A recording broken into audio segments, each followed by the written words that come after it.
Hello friends, आप सभी का हमारे यूट्यूब चैनल पे बहुत बहुत स्वागत। मैं पदम पांडे जो आज आपके साथ इस वीडियो में डिस्कस करूंगा, डिटेल से पढ़ूंगा, वो एचसीएफ और एलसीएम के बारे में पढ़ूंगा। पिछले लेक्चर में मैंने घन और घनाभ के बारे में पढ़ा था।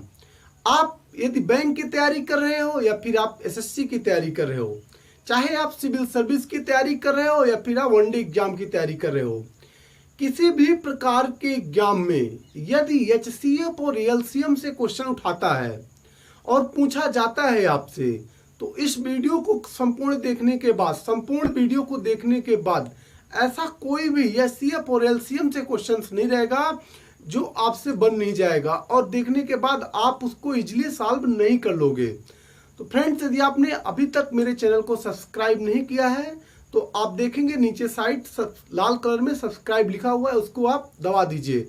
साथ ही साथ आप बेल आइकॉन को भी प्रेस कर दीजिए। इससे आपका नुकसान कुछ नहीं होगा, फायदा आपका ये होगा कि जब भी मैं यहाँ से वीडियो अपलोड करूंगा अपने वीडियोज को, तो आप तक नोटिफिकेशन के माध्यम से सूचना पहुंच जाएगी और मेरे वीडियोज को आप देख पाएंगे। तो चलिए फ्रेंड्स, हम एचसीएफ और एलसीएम के बारे में आज बात करते हैं, पढ़ाई करते हैं। तो जो आपका इसको बोलते हैं हाईएस्ट कॉमन फैक्टर, इसको बोलते हैं लिस्ट कॉमन फैक्टर। महत्तम समावर्तक और आपके लघुत्तम समावर्तक, महत्तम समावर्तक और आपके लघुत्तम समावर्तक।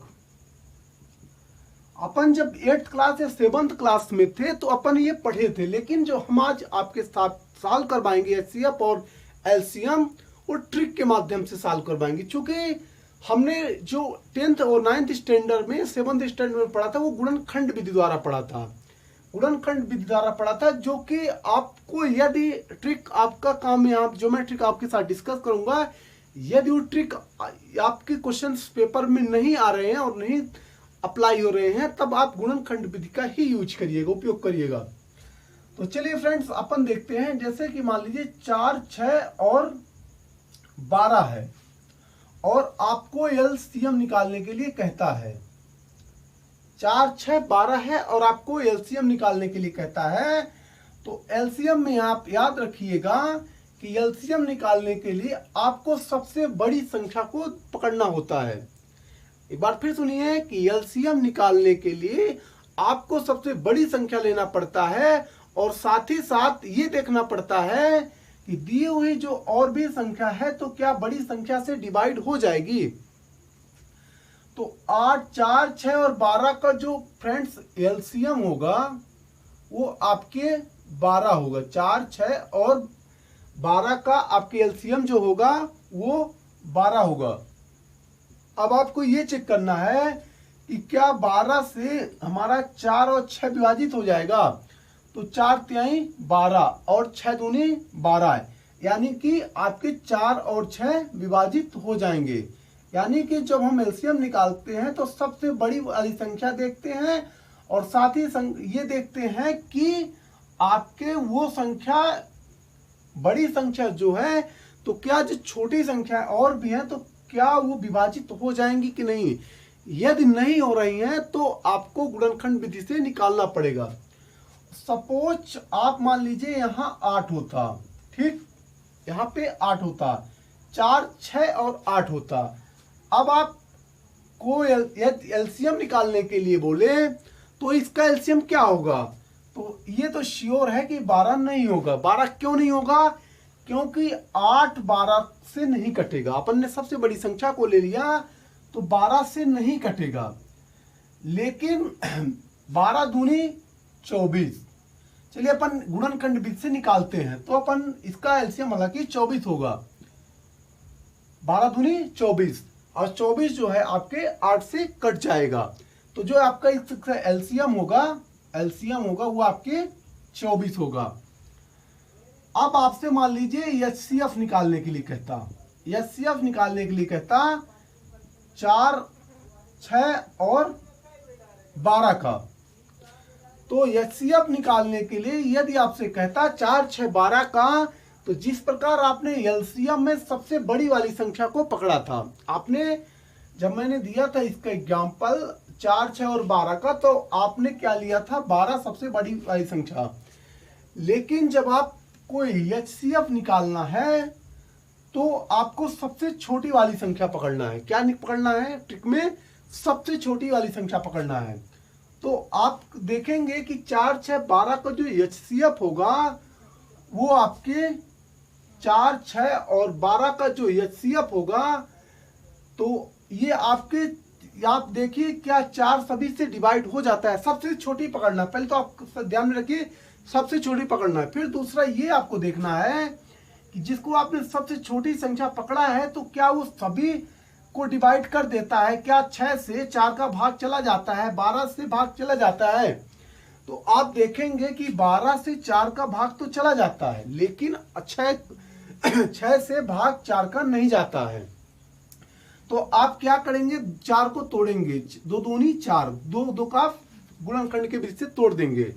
जब आप तोड़ेंगे तो आप जब तोड़ेंगे तो फिर आप इस तोड़ने के बाद आप यदि 2 से भाग देंगे, 4 को आपने तोड़ा, 2 में तोड़ दिया, 2 into 2, तो यदि आप 2 से देखिए भाग देते हैं तो आपसे 2 4 से भी कट जाता है, 6 से भी कट जाता है और आपके 12 से भी कट जाता है। ये बोल सकते हैं 2 का 4 से भी कट जाएगा, ये काट दे जाएगा 12 से, और इससे आपके 6 से भी कट जाएगा। तो जो आपका इसका HCF होगा वो आपके 2 होगा। सपोज लगा लीजिए कि यहाँ पे यदि 8 होता, ठीक, यहाँ पे क्या होता, 8 होता। तो यदि यहाँ पे 8 होता तो आप सबसे पहले सबसे HCF में क्या पकड़ते, सबसे आप छोटी संख्या पकड़ेंगे।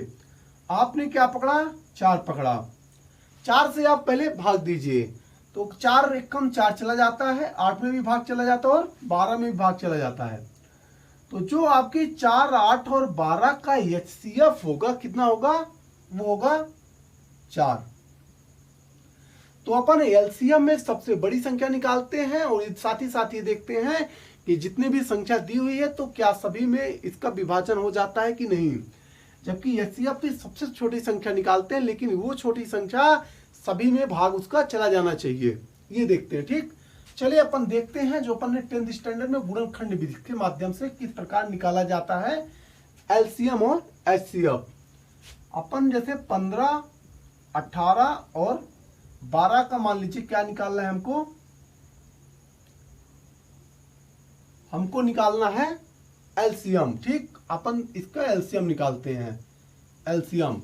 तो इसको बोलते हैं, जो अब मैं आपके साथ डिस्कस कर रहा हूं तो इसको बोलते हैं गुणनखंड विधि द्वारा, बोलते हैं फैक्टराइजेशन द्वारा अपन इसको सॉल्व कर रहे हैं। ठीक, अपन ने 2 से काटा तो आपके 15 वैसे ही आ जाएगा, 9 आ जाएगा और 6 आ जाएगा। फिर अपन ने 3 से काट दिया। अपन जब काटते हैं किसी भी संख्या को तो सब प्रथम ये प्रयास करते हैं फर्स्टली कि सबसे छोटी से छोटी संख्या से सबसे पहले काटा जाता है, उसके बाद 1 स्टेप 1 by 1 करके बढ़ा जाता है। क्योंकि सबसे पहले अपन छोटी संख्या से काटते हैं ताकि आपको विभाजित करने पे इजीली रहे, आराम से आपका ये कट जाए। तो 3 से अपन ने काटा, 5, 3, 2, तो फिर आ जाएगा 5, 3, 2, चूंकि अब सब ये अलग अलग संख्याओं से कटेंगी। तो 3 दूनी 6, 5, 30 दूनी 60, दूनी 180। तो जो आपके 12, 18 और 15, 12, 18 का LCM होगा वो आपके 180 होगा। इसको बोलते हैं अपन गुणनखंड विधि। 15, 12 और 18 का LCM जो होगा फ्रेंड्स वो होगा आपके 180। जबकि आपके जो HCF होगा, HCF में अपन क्या करते हैं, 15 का अलग करेंगे, 12 का अलग करेंगे और आपके 18 का अलग करेंगे।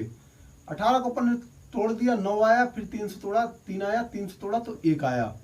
फिर अपन ने इसको 3 से या मान लीजिए 2 से डिवाइड किया तो 6 आया, फिर 3 से काटा तो 2 आया, फिर अपन ने 2 से तोड़ दिया तो 1 आया। 15 को अपन ने 3 से तोड़ा तो 5 आया और अपन ने तोड़ा 5 तो ये आ गया आपके, कितना आ गया, 1 आया। तो इसमें जो कॉमन निकल के आता है 3 into 1, फिर उसके बाद 2 into 3 into 2, 3, 2 into 3 into 3 into 1 into 1। तो जो कॉमन निकल के आता है फ्रेंड्स वो 3 आता है। मतलब जो 12 और 12 और 15 प्लस 18 का जो आपके HCF होगा वो आपके 3 होगा। आप देखेंगे कि 3 का जो विभाजित है तो सभी से 12 से भी 3 कट जाता है, 15 से भी और 18 से। तो सबसे छोटी संख्या HCF में निकालते हैं और सबसे बड़ी संख्या आपके LCM में निकालते हैं।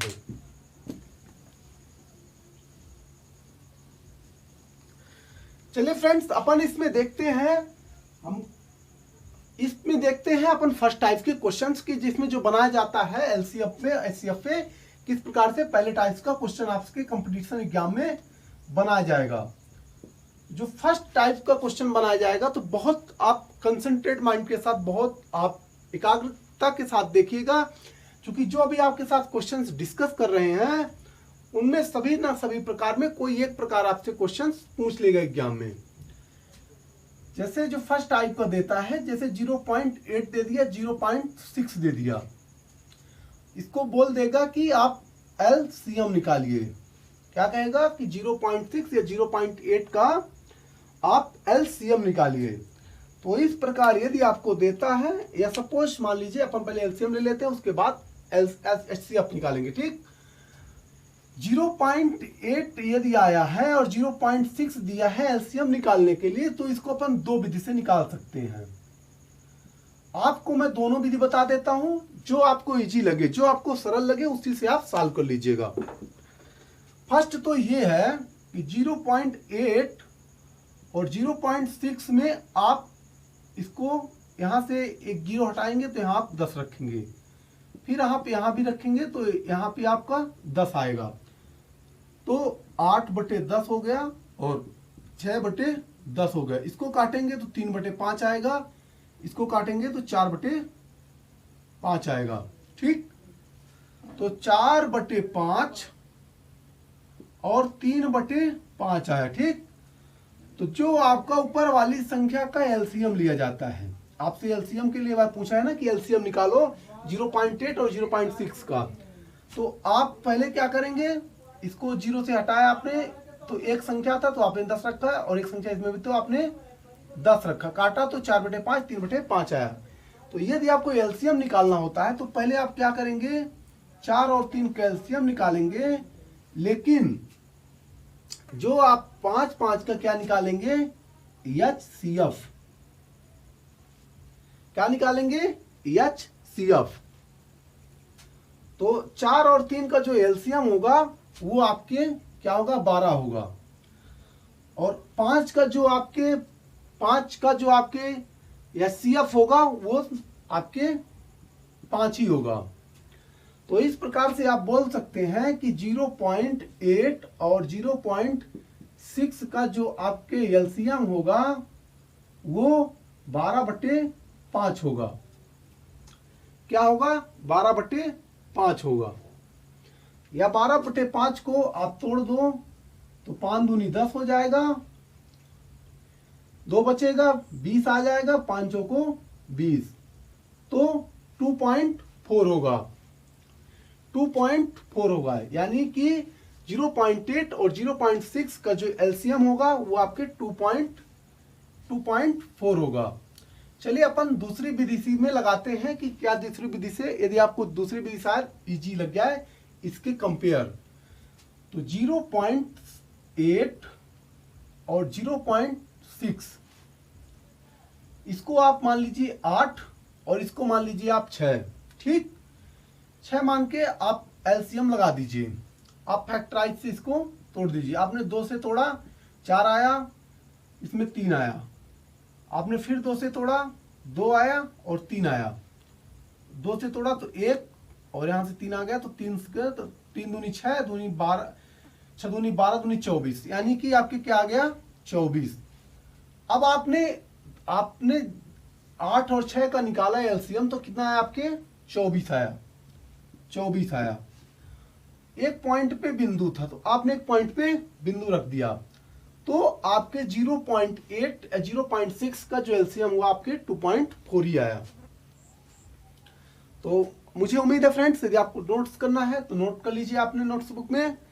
मुझे उम्मीद है कि आपको 0.8 और 0.6 यदि दे देता है तो आपको एलसीएम निकालना आ जाएगा। चलिए अब हम देखते हैं कि पॉइंट से किस प्रकार से एचसीएफ निकालते हैं। यदि आपको 0.8 और 0.6 का एचसीएफ निकालने के लिए कहे, क्या आप फिर एक बार सुनिए, 0.6, 0.8 और 0.6 का एचसीएफ निकालने के लिए कहें तो आप क्या करेंगे, आप वैसे ही इसको भी वैसे आप तोड़ देंगे। आप क्या करेंगे, 8/10 और ये हो जाएगा आपके 6/10 हो जाएगा। अपन ने 0 से काट दिया, इसको 10 लिख दिया। तो आपको जो ऊपर वाली संख्या का क्या निकालना है, आपको एचसीएफ निकालना है, एचसीएफ, और नीचे वाली का क्या निकालना है, एलसीएम। जो निकालने के लिए कहे तो ऊपर वाले का निकालते हैं और नीचे वाले का, जैसे अपन को ऊपर एचसीएफ निकालने के लिए कहे तो ऊपर वाली संख्या का एचसीएफ निकालते हैं और नीचे वाली का एलसीएम निकालते हैं। यदि बोले कि एलसीएम तो ऊपर वाले का एलसीएम निकालते हैं और नीचे वाले का एचसीएफ निकालते हैं। ठीक, ऊपर वाले का महत्तम समावर्तक निकाल रहे हैं और नीचे का लघुत्तम समावर्तक निकाल रहे हैं। ठीक, तो 8 और 6 का आपके क्या हो जाएगा, 8 और 6 का आपके जो एचसीएफ होगा तो अपन तोड़ लेते हैं। 2 से तोड़ा 4, फिर 2 से तोड़ा 2 और 2 1, फिर अपन ने 2 से तोड़ा, तो इसका जो आपके एचसीएफ होगा वो आपके 2 आएगा। कितना आएगा, 2 आएगा। 10 का आप एलसीएम निकाल लीजिए, 10 का एलसीएम निकालेंगे तो कितना आएगा, 2 5 5 5, यानी कि आपके एलसीएम जो होगा आपके 10 ही आएगा। तो 1/5, यानी कि जो आपके एचसीएफ होगा वो 1/5 आएगा। कितना आएगा, 1/5 आपके 0.8 और 0.6 का 0.6। अब इसको आप तोड़ देंगे तो भाग में खाए 90 सुन 10 होगा 0.2, यानी कि आपने देखा कि तोड़ने के बाद आपको ये प्रूफ भी हो गया कि 0.2 एचसीएफ होगा 0.8 और 0.6 का। तो चलिए फ्रेंड्स, फर्स्ट टाइप का क्वेश्चन कंप्लीट हो गया। अपन सेकंड टाइप्स के क्वेश्चंस की बात करते हैं। जो सेकंड टाइप्स का क्वेश्चन है फ्रेंड्स, एचसीएफ और एचसीएफ में सेकंड टाइप का जो क्वेश्चन है एचसीएफ और एलसीएम में, तो अपन इस प्रकार से सॉल्व कर सकते हैं।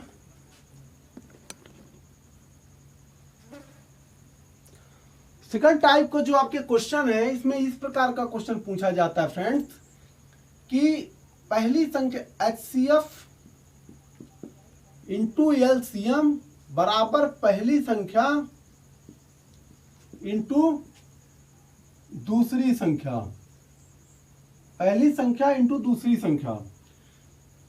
इसमें आपको 3 संख्या दे दिया जाएगा, जैसे एलसीएम दे दिया गया और एचसीएफ, एलसीएम दे दिया गया और एलसीएम दे दिया गया, या पहली संख्या दे दी गई और दूसरी संख्या आपको निकालने के लिए बोलेगा, या पहली और दूसरी संख्या दे दी गई और आपको एलसीएम निकालने के लिए बोल सकता है या एचसीएफ निकालने के लिए बोल सकता है।